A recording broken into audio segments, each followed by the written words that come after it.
Gracias, Aitor.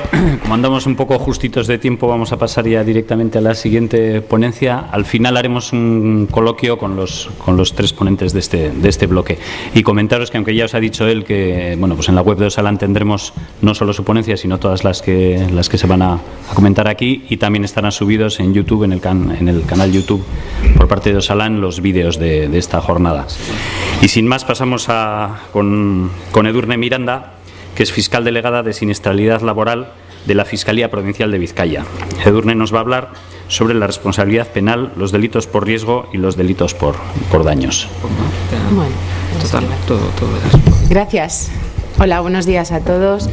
Bueno, yo a ver si recupero el tiempo. Me da un poco de vergüenza poner esta presentación, porque después del contenido de las anteriores, la mía son 4 cositas, pero bueno. En fin, más que nada es un guión para mí, ¿no? Empezaré hablándoos de los artículos que recogen la responsabilidad penal en este ámbito, ¿no? Que son los artículos 316 a 318 del Código Penal. El artículo 316 castiga con penas de prisión y multa a los que, estando obligados legalmente y con infracción de la normativa de prevención de riesgos laborales, no faciliten a los trabajadores los medios necesarios para que desempeñen sus funciones con las medidas de seguridad y higiene adecuadas, de forma que pongan en peligro grave su vida, su integridad física o su salud. Dentro de este término, del término de salud, es donde enmarcaríamos el tema de la enfermedad profesional como objeto o como resultado de un delito contra la seguridad en el trabajo, un riesgo de enfermedad profesional o un resultado que ya como nos decía antes María Luisa, supondría ir más allá y un delito más. En todo caso, hay pocos supuestos jurisprudenciales, me refiero a todo el país, ¿eh? Hay pocos, algunos hay, os voy a ir comentando algunos de ellos. El más famoso, digamos, es el que ya se ha comentado aquí un poco de Rondón, que es la sentencia Artistil. Y hay pocos porque va a resultar, como os voy a exponer, difícil en el ámbito penal acreditar casos en los que el resultado del peligro derivado de una vulneración de las medidas, de las normas de prevención de riesgos laborales es una enfermedad profesional. Luego os comentaré por qué. Aquí en Vizcaya, por ejemplo, en estos momentos llevamos unos 100 procedimientos vivos en trámite. De esos 100, solo 3 son por enfermedad profesional. Los 3 son por temas de silicosis y los 3 han procedido de denuncias del Ministerio Fiscal derivadas de comunicaciones de la Inspección de Trabajo. También es cierto que aquí sindicatos han puesto en conocimiento de Fiscalía también temas de enfermedad profesional. Ha habido algunos procedimientos que se han archivado y estos 3 que os comento están por ahora instruyéndose, y uno de ellos ya he presentado escrito de acusación y se verá en su día el juicio penal. También hace unos años hubo una sentencia condenatoria, llegamos a un acuerdo. Los acusados, que eran los responsables de una empresa, el Ministerio Fiscal, se puso una pena, era también un caso de silicosis. Bien, en todo caso, lo que se produce más a menudo es una respuesta en la jurisdicción social, y luego supongo que Garbiñe nos lo comentará. Y esto es, el otro día, por ejemplo, vinieron unas abogadas en uno de los temas estos de silicosis que llevamos, se lleva en un juzgado que lleva un retraso tremendo, que no os diré cuál es, pero bueno, la verdad es que es un poco vergonzoso, ¿no? Cuando tenga tiempo intentaré meterme en ello, pero la verdad es que los fiscales cada vez tenemos más servicios y menos tiempo, ¿no? Para encima estar ahí con el, a ver, mándame esto, que a ver qué pasa con el tema, ¿no? Y me decían las abogadas estas que para ellas había supuesto un disgusto el hecho de que la Inspección de Trabajo nos hubiera comunicado a Fiscalía este asunto, porque ellas ya lo tenían en la vía social, y en la vía social va muy rápido, hay muchos menos requisitos de acreditación, porque el derecho penal es la última ratio, tenemos que ser, pues teniendo en cuenta los derechos fundamentales que se ven ahí metidos, tenemos que ser mucho más exigentes, y bueno, la verdad es que los procedimientos van con bastante retraso, y claro, lo que los trabajadores afectados de silicosis querían, evidentemente, era ser indemnizados en el menor tiempo posible. Bueno, por esa razón se producen pocas denuncias en este ámbito de la enfermedad profesional. En todo caso, lo primero que nos podemos preguntar es si el término salud, al que ya se ha hecho referencia por otros ponentes y que está, el término de enfermedad profesional me refiero, que está recogido o definido en el artículo 116 de la Ley General de Seguridad Social, es equiparable al término salud del que os he hablado y que aparece en el artículo del 316, el quebranto para la salud, ¿no? No lo es, esta es la respuesta. Una enfermedad profesional perfectamente declarada como tal por el INS no tiene por qué posteriormente provocar un fallo en la jurisdicción penal, y al revés, una enfermedad común que no esté dentro del cuadro que se recoge en el Real Decreto correspondiente, en el cuadro de enfermedades profesionales, si consiguiéramos acreditar que efectivamente procede o ha sido causada por la realización de un trabajo en condiciones deficientes de seguridad y con una vulneración de las normas de prevención de riesgos laborales, podríamos conseguir un fallo condenatorio. Por lo tanto, la equiparación no existe. Pongo ahí que la declaración de la enfermedad profesional no exime de prueba porque efectivamente nosotros en la Administración de Justicia tenemos unos médicos forenses que se dedican a reconocer a todas las personas lesionadas, a realizar informes de autopsia respecto a los homicidios, y en estos casos, por mucho que se nos venga ya en la propia denuncia con una declaración de enfermedad profesional con todo un historial médico, es requisito indispensable que un médico forense, funcionario de la Administración de Justicia, nos diga que efectivamente esa enfermedad existe, el diagnóstico es acertado y que esa enfermedad procede directamente del ejercicio de un trabajo en condiciones insalubres. Más que nada que sepáis que tampoco se nos exime de probar la existencia de esta enfermedad. Ya se nos decía antes, y siempre insisto en que el artículo 316 es un delito de riesgo.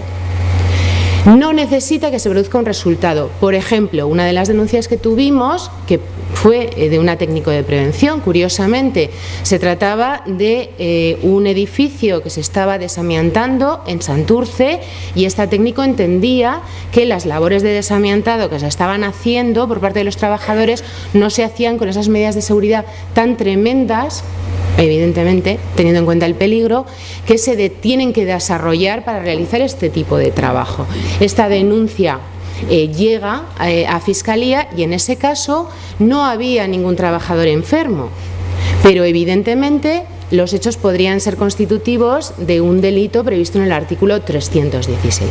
En ese caso no lo fue porque la inspección finalmente observó que no se había producido ninguna vulneración de la normativa de prevención de riesgos laborales. Bien.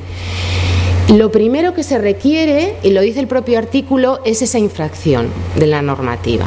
Y para eso contamos en la jurisdicción penal con un arma estupenda, que es el acta de infracción que nos proporciona la Inspección de Trabajo y Seguridad Social, y también con el informe correspondiente de Osalan. El problema que sucede es que ya se hablaba aquí del largo periodo de latencia que tienen algunas enfermedades profesionales. Por ejemplo, en el tema del amianto hay un periodo de latencia entre 20 y 40 años. Esto supone que nos vamos a tener que remontar a esa época, hace tantos años, a los efectos de observar si en esos momentos se produjo esa infracción de la normativa preventivo laboral. Cosa que va a resultar muy difícil de acreditar. Lo vamos a intentar acreditar por medios de testificales, etcétera, etcétera, pero a veces, como os digo, sí que resulta muy difícil. Y ello es porque tenemos que acreditar la relación de causalidad, de causa, condiciones insalubres, con vulneración de la normativa de prevención de riesgos laborales, y efecto, la enfermedad, en el momento en que la enfermedad se contrae, no solo cuando se manifiesta, sino también desde el momento en que se contrae. Bien, En segundo lugar, la conducta también nos la dice el artículo 316, que es no facilitar los medios para que los trabajadores desempeñen sus funciones con las medidas de seguridad e higiene adecuadas. Bien, normalmente en el caso de enfermedades profesionales, a diferencia de los accidentes de trabajo, se trata de deficiencias permanentes o estructurales.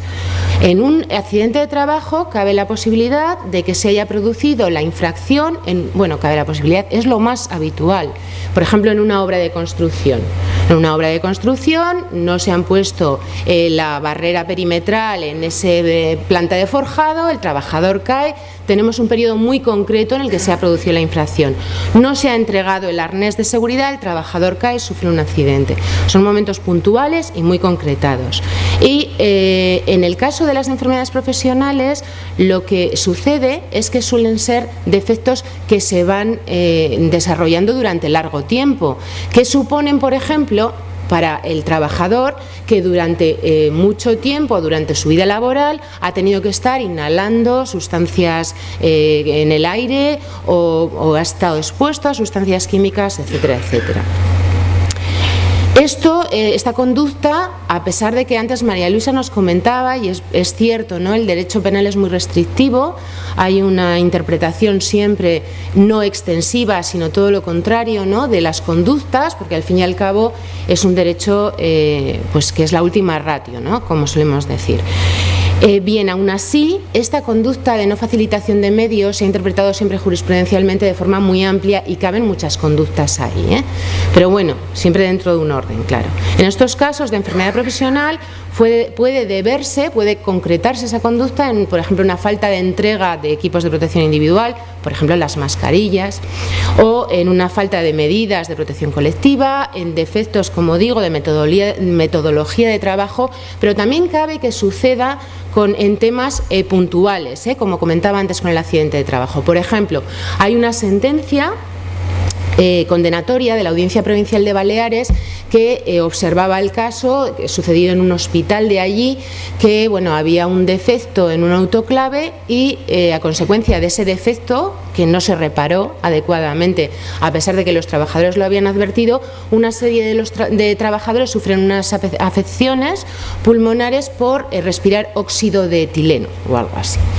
En ese caso es algo puntual, se condena al director del hospital por este asunto. Pero normalmente, ya digo, se trata de temas como más dilatados en el tiempo. Bien,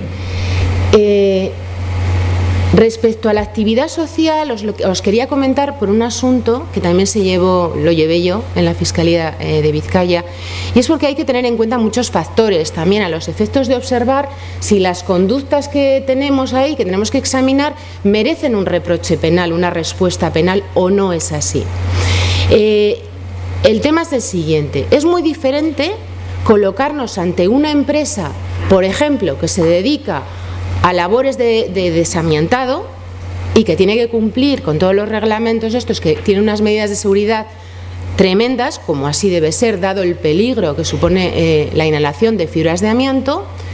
En este caso, evidentemente, la actividad social está relacionada con la posibilidad de contraer una enfermedad y, por supuesto, ahí tiene que haber una evaluación de riesgos, una adopción de medidas preventivas absolutamente rigurosa, ¿no?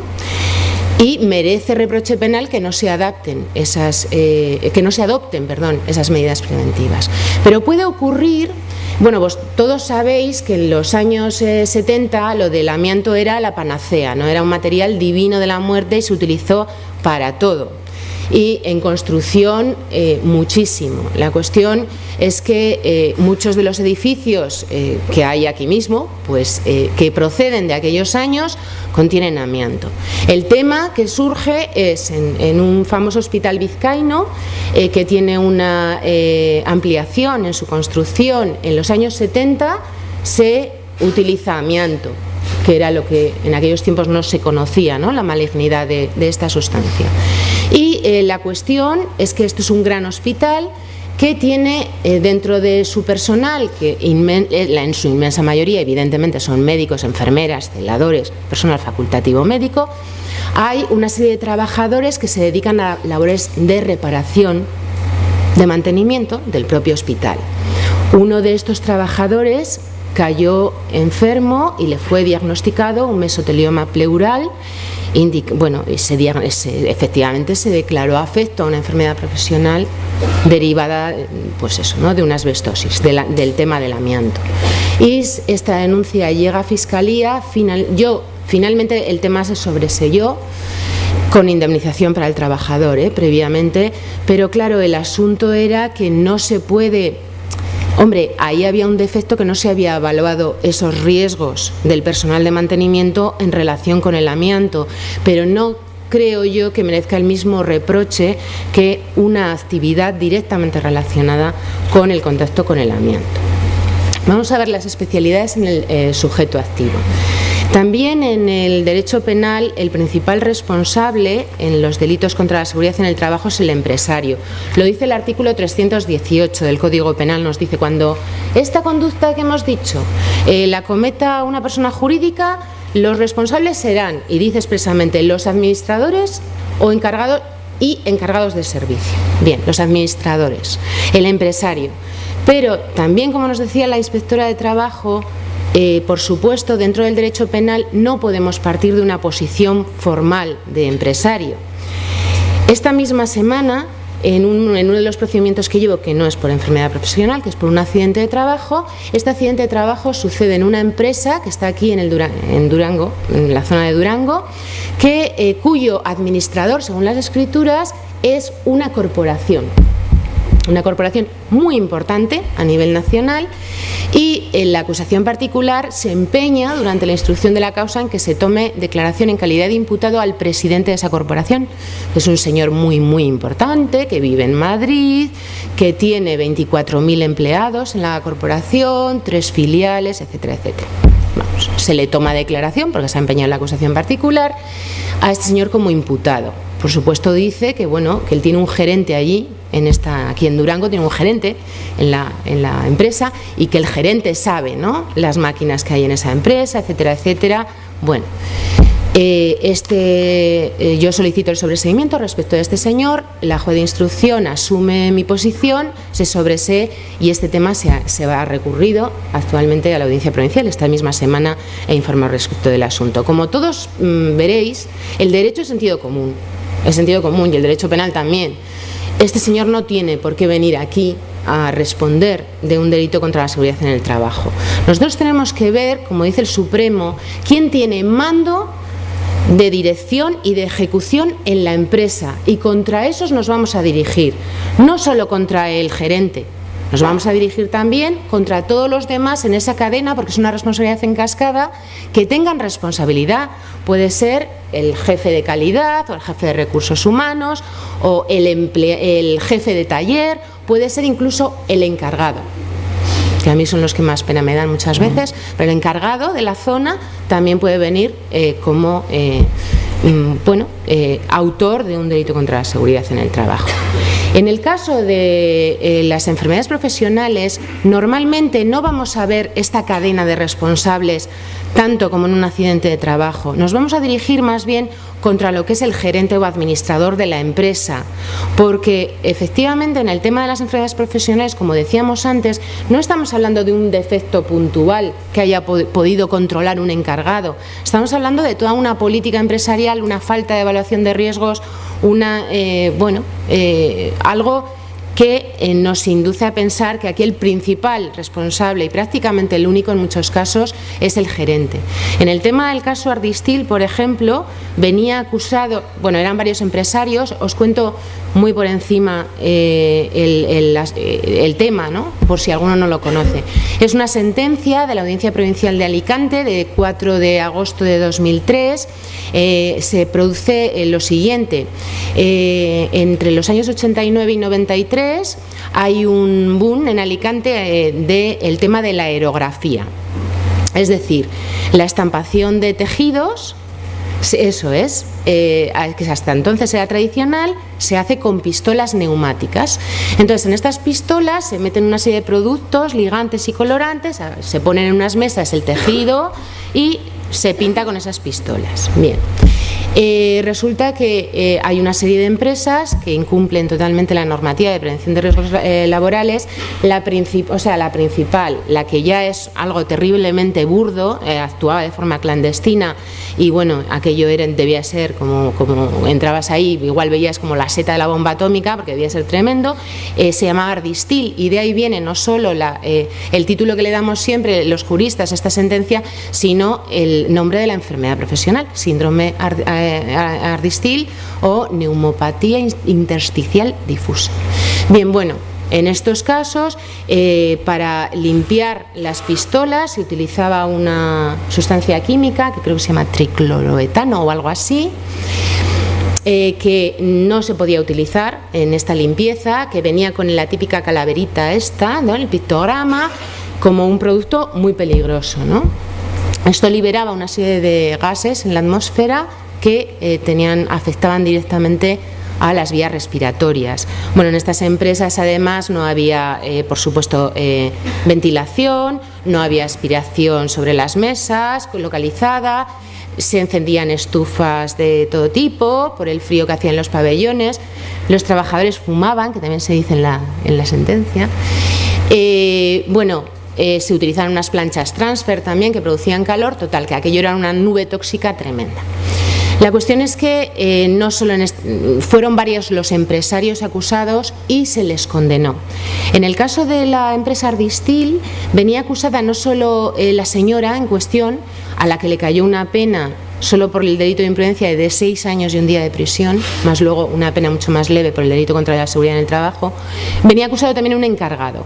Y el encargado fue absuelto, decía la sentencia, porque no se había acreditado que tuviera mando y dirección de la empresa. Bueno, en el caso de que haya sucesión de empresas, también hay una sentencia condenatoria en un caso de enfermedad profesional en el que, bueno, teniendo en cuenta este periodo de latencia del que hablábamos, pasa mucho tiempo entre que se contrae la enfermedad y se manifiesta y se diagnostica, y en el momento en que se diagnostica se denuncian los hechos, la empresa original donde trabajaba este trabajador había sido absorbida por otra más grande. En este caso, por supuesto, no hay ningún problema. En derecho penal dirigimos la acusación efectivamente contra personas y se acusa al que era empresario en aquellos momentos de la primera empresa, siendo responsable civil la gran empresa nueva, no hay ningún problema en ese sentido. Bueno, el técnico de prevención. Efectivamente, el técnico de prevención no tiene funciones ejecutivas en una empresa y los que me habéis oído dar alguna charla siempre lo digo, en principio no serían responsables de un delito contra la seguridad y salud en el trabajo. Pero hay 2 excepciones. Una es que consigamos acreditar, porque se trata de un técnico de prevención, de un servicio de prevención propio, de una empresa grande, que tiene mando y dirección, ¿no? O sea, que manda sobre los trabajadores, que a mí me consta que los hay.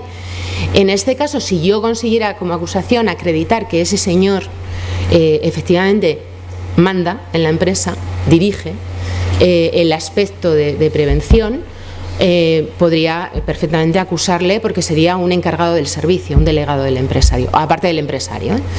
Y la otra excepción es que entendemos, por lo menos en Fiscalía y también en muchas sentencias, en el ámbito de la siniestralidad laboral, que el técnico de prevención puede ser tenido por autor, o sea, por un encargado del servicio del empresario, un delegado del empresario, en el aspecto de evaluación del riesgo y de proposición de las medidas preventivas a adoptar. Bien, en el tema de la enfermedad profesional, el técnico de prevención, como todos os podéis imaginar, cobra una importancia tremenda, porque ocurre muy habitualmente que el problema deriva de una falta de detección del riesgo o de una falta de adopción de medidas preventivas en las que se aprecia que ha habido unos defectos en la gestión preventiva realizada por el servicio de prevención. En estos casos, los fiscales estamos acusando, en los casos que efectivamente observemos que ha habido defectos en la gestión del servicio de prevención respecto a la detención del riesgo o la adopción de medidas preventivas relacionado causalmente con la enfermedad profesional. Pero no os voy a ocultar que en el tema en uno de los temas, el que ya está, ya está casi remitido al juzgado de lo penal, Se trata de un tema que ya se ha comentado aquí, los famosos aglomerados de cuarzo en las marmolerías. Dos de los temas de silicosis van de eso, y uno de ellos es este. Entonces, en este tema se llegó a terminar la instrucción y yo acusé, entre otros, a técnicos de prevención que entendía yo que no habían detectado el riesgo o propuesto las medidas preventivas adecuadas. Esto fue recurrido por todos, por todo el mundo menos por mí. Y la Audiencia Provincial, la sección primera, ha confirmado todas las imputaciones menos la de los técnicos de prevención, a los que ha sacado absolutamente del procedimiento diciendo que no tenían ninguna responsabilidad. Lo voy a dejar ahí, normalmente la sección primera dicta buenas resoluciones, no voy a hablar más del asunto. El tema es que tengo un asunto idéntico, en el que yo voy a seguir con directriz, lo que pensamos que está bien hecho, y cabe la posibilidad de que en el momento del recurso caiga en otra sección. Veremos lo que dice y a ver qué pasa. El médico de empresa.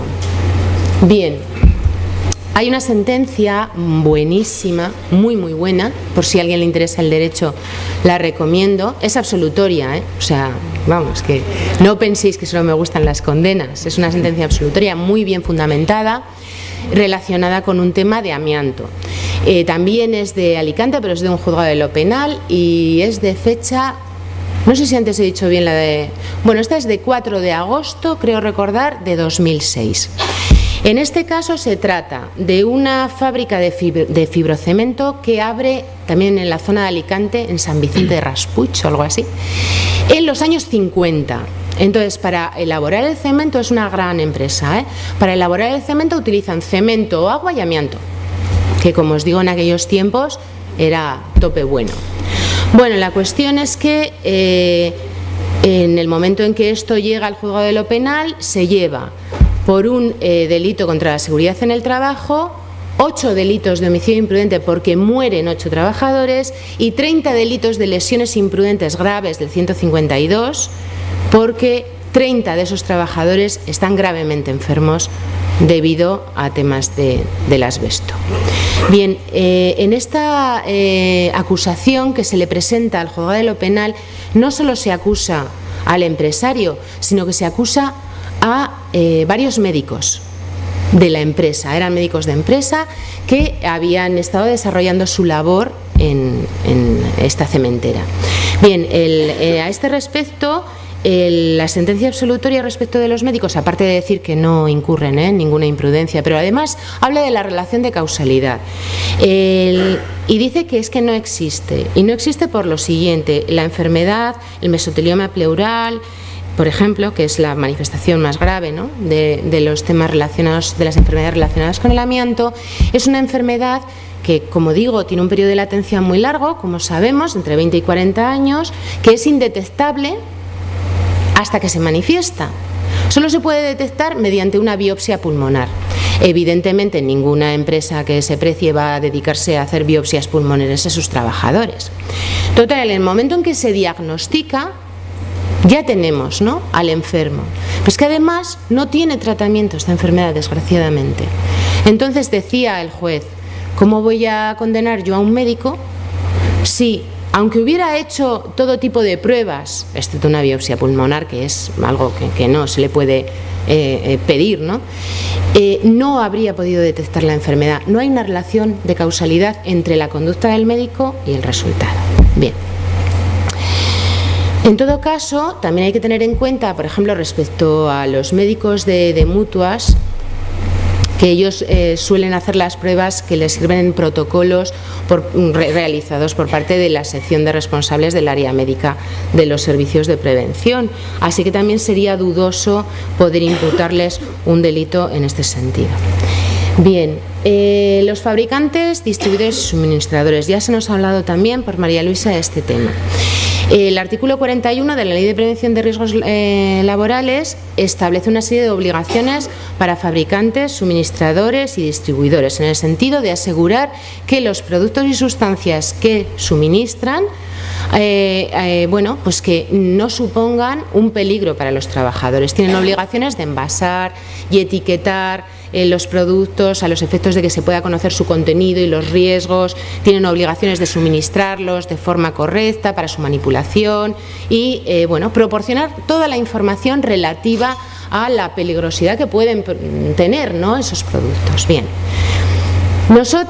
la Fiscalía General, o sea, los especialistas en siniestralidad laboral, todos los fiscales que tenemos criterios unitarios, consideramos que pueden ser responsables de un delito contra la seguridad en el trabajo, porque ahora estamos hablando del delito de riesgo, y no lo pensamos nosotros, pero en una sentencia que, bueno, yo acusé a un fabricante de una prensa porque yo consideraba que tenía responsabilidad, sí que se dijo por parte del juzgado de lo penal y se confirmó por la audiencia que no podía ser responsable. Ellos pensaban que no, que en mi opinión con un argumento hasta cierto punto bastante simplista, que era porque no tenía relación directa con los trabajadores.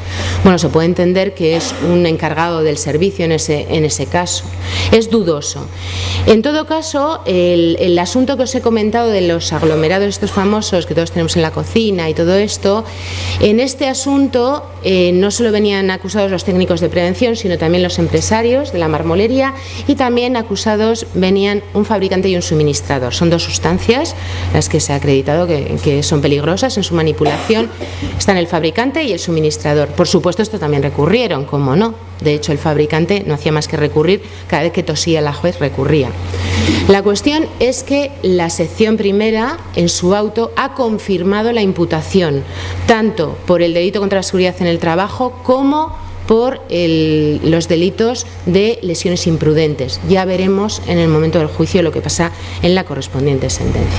Y finalmente solo hablaros del inspector de trabajo por el tema Ardistil, que efectivamente en este tema que os he contado antes, del tema Ardistil, sale condenado un inspector de trabajo. En la audiencia provincial le condena por un delito de imprudencia, en aquellos momentos era un delito en vez de crimina culposa, crimen culpa. Bueno, sale condenado a 6 meses de prisión por delito, el inspector de trabajo. El Supremo, cuando se recurre, lo baja a falta, pero ahí sigue la condena. ¿Por qué se le condena? En el tema de Ardistil hubo una denuncia por parte de algunos trabajadores de que por tema de contratación ilegal. Entonces, este inspector le toca a la China de ir allí a comprobar efectivamente si había gente trabajando sin el correspondiente contrato, es decir, temas de contratación. Observa lo que tiene que observar y ya está. Entonces, se le inculpa porque se dice que cuando fue allí y vio todas esas condiciones, que tenía la obligación de actuar y de paralizar esa burrada, digamos, que había allí. Lo que pensamos la mayoría de los juristas, que supongo que María Luisa y Ricardo estarán de acuerdo conmigo, es que se le condenó porque querían un responsable civil subsidiario tan afortunado como el Estado. Es decir, que los trabajadores que habían sido afectados salieran de allí con el dinero correspondiente. Y la figura de la condena de inspector de trabajo fue para lo que sirvió. Por supuesto, yo creo que es de cajón que nadie lo discutiría, salvo en aquel asunto de Ardistil, que a mí me parece que tampoco debería haberse condenado. Un inspector de trabajo no puede ser autor de un delito contra la seguridad en el trabajo, evidentemente. Bueno, me voy dando más prisa, ¿no? Sí. Vale, respecto a la infracción de resultado, cuando hay efectivamente una enfermedad profesional, aparte del delito del 316, tenemos los delitos de lesiones imprudentes o de homicidio imprudente. Homicidio imprudente de 1 a 4 años, lesiones imprudentes según el resultado de la enfermedad. Normalmente estamos ante enfermedades graves. Las lesiones imprudentes se regulan en el 152, que diferencia según el grado de lesión, y las más graves la pena imponible es de 6 meses a 3 años de prisión. Las más leves son de 3 meses a 6 meses de prisión. Bueno, en definitiva, en estos casos, además suele haber varios trabajadores afectados, sí que se llevaría normalmente por un delito de lesiones graves, o cabe la posibilidad, en el caso de muerte del trabajador, de llevarlo por imprudencia grave. Bien. En todo caso, los requisitos de una infracción imprudente, de todas, todos podemos ser autores efectivamente de un homicidio imprudente o de unas lesiones imprudentes. Es una situación en la que se produce un perjuicio para la salud. Normalmente en este tipo de delitos es siempre por omisión, como antes nos comentaban. Tiene que darse un resultado dañoso, que es una enfermedad profesional en este caso. Se tiene que estar en la posición de garante. Cuando antes María Luisa nos comentaba lo del bebé, tengo un bebé a mi cargo, le dejo durante una semana sin comer, fallece, por supuesto, me van a imputar un homicidio imprudente, evidentemente. De hecho, incluso cabría un asesinato doloso por dolo eventual. Pero bueno, en ese ejemplo, digamos, si yo soy la vecina de la encargada del bebé y la situación la veo, pero yo no soy la encargada del bebé, a mí no me pueden imputar el homicidio. Me imputarían una omisión de socorro, pero no el delito en sí. Porque en ese caso igual no sería garante. Bien, aquí la posición de garante la tiene el empresario porque efectivamente es el principal responsable, según la ley, de la deuda de seguridad con los trabajadores. Y por lo tanto se va a cumplir ese requisito en las situaciones de omisión, porque en las de acción no hace falta ser garante de nada. Se va a cumplir ese requisito y efectivamente se va a poder producir la infracción imprudente. El factor subjetivo del que hablo ahí es que tiene que haber efectivamente una culpa, una imprudencia por parte del autor, ¿no? Y finalmente tiene que haber una relación de causalidad. Cuando el INS nos ha declarado ya la enfermedad profesional y son enfermedades tan tan identificables, ¿no?, en cuanto a su origen, como un mesotelioma pleural o una silicosis, que se ve efectivamente la relación con el puesto de trabajo, igual la relación de causalidad es más fácil de explicar, pero esto resulta dificilísimo en el tema de enfermedades comunes en las que evidentemente hay que acreditar esa relación de causalidad. Os pongo dos ejemplos. Hay una sentencia de la audiencia, y termino ya, dejo lo demás. Hay una sentencia de la Audiencia Provincial de Madrid en la que lo que se enjuiciaba era una denuncia de un trabajador que trabaja para el Parque Deportivo Puerta del Hierro, que depende del Instituto Municipal de los Deportes de la Comunidad de Madrid. Este chico es socorrista en la piscina.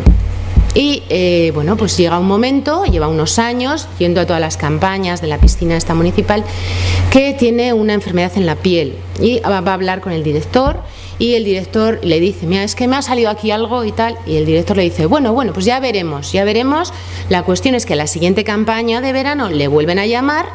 Este chico va, eso sí, no dice nada, va y está allí de socorrista, y al final lo que desarrolla es un cáncer de piel. Denuncia por un delito contra la seguridad en el trabajo en concurso con un delito de lesiones imprudentes. Y la Audiencia Provincial de Madrid nos absuelve y dice: es verdad que la exposición al sol incrementa el riesgo de sufrir un cáncer de piel, pero un incremento del riesgo no es un resultado. Entonces, a mí lo que se me tiene que acreditar es que ese cáncer de piel ha sucedido solo y únicamente por el trabajo, que no hay ninguna otra posibilidad de que se haya sufrido pues porque este chico va a la playa aparte de ir a la piscina, o porque es, genéticamente inclinado a sufrir cánceres de piel. Y hay otra sentencia de la Audiencia Provincial de Zaragoza que trata el tema de un señor que cae enfermo con una afección pulmonar bastante grave y que trabajaba fabricando espuma de poliuretano de estas de aislamientos acústicos. Bien. Pues bueno, este hombre trabajaba allí en esa fábrica y desarrolla efectivamente una enfermedad pulmonar, y esto se enjuicia en esta sentencia, y también dice que no se ha conseguido probar la relación de causalidad, de causa-efecto, entre su trabajo, en el que al parecer él decía que no le daban las mascarillas adecuadas, etcétera, etcétera, y el resultado de la afección pulmonar. Es una afección pulmonar grave, pero común, quiero decir que se puede desarrollar por otra serie de factores. Entonces, la Audiencia Provincial dice: a mí no se me acredita, y uno de los factores que tiene en cuenta es que el único trabajador de la fábrica que ha desarrollado la afección pulmonar es el denunciante, y no existen otros que la tienen. Es decir, este hecho de que haya más enfermos en la propia empresa también es un indicio más que nos lleva a apoyar la existencia de una enfermedad profesional. Y ya lo dejo aquí para dar paso a la siguiente.